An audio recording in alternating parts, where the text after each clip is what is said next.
This started like a lot of my favorite days, in a kayak on a quiet river. But soon the day would take an unexpected turn. I was alone on the Paw Paw River, paddling out of Benton Harbor, Michigan. Wait, what is on that log? Is that a praying mantis? I don't think I've ever seen a praying mantis in person. Is it turning its head to watch me pass? I must be imagining that. I've got to get a closer look, so I turn around and sidle up to the fallen tree that is the praying mantis's perch. And this time, no doubt about it, it turns its head to face me. It is watching me. This giant insect that must have been the inspiration for the classic cartoon Alien is watching me.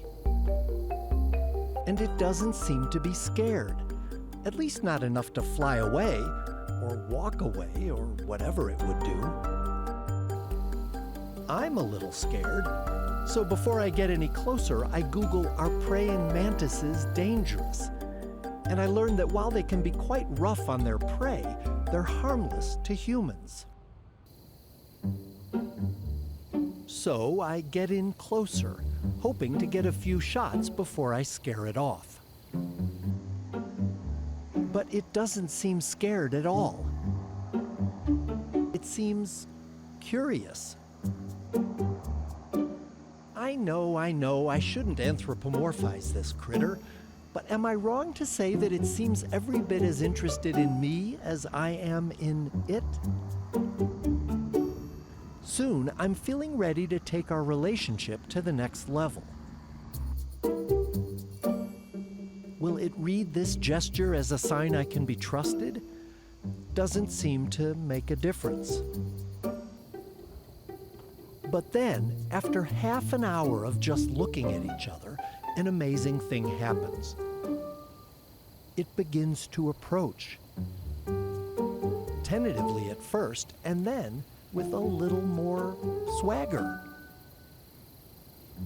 I'm glad I already confirmed that it's not a threat to me, because it's coming aboard. And then, for another half hour, it explores me and my kayak.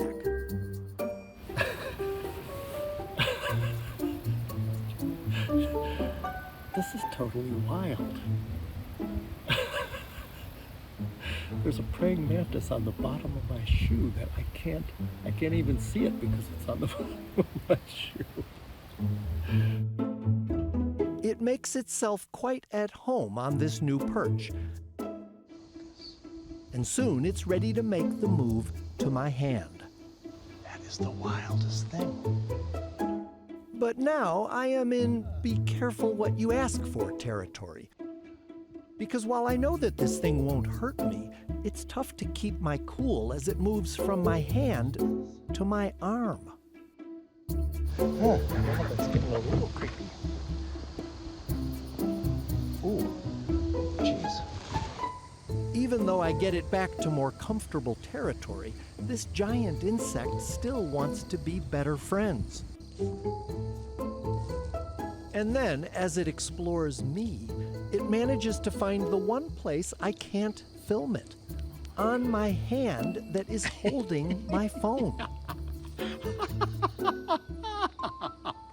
This is inches from my face, sitting on the phone that is taking this picture of me. It is magnificent. When have I ever spent this much time, this close, to a critter I encountered in the wild, and which I think has come to trust that I mean it no harm? Unfortunately, I betrayed that trust. And I'm sorry to say that the rest of the story happened off camera. Here are some photos from earlier as I recount the unfortunate details.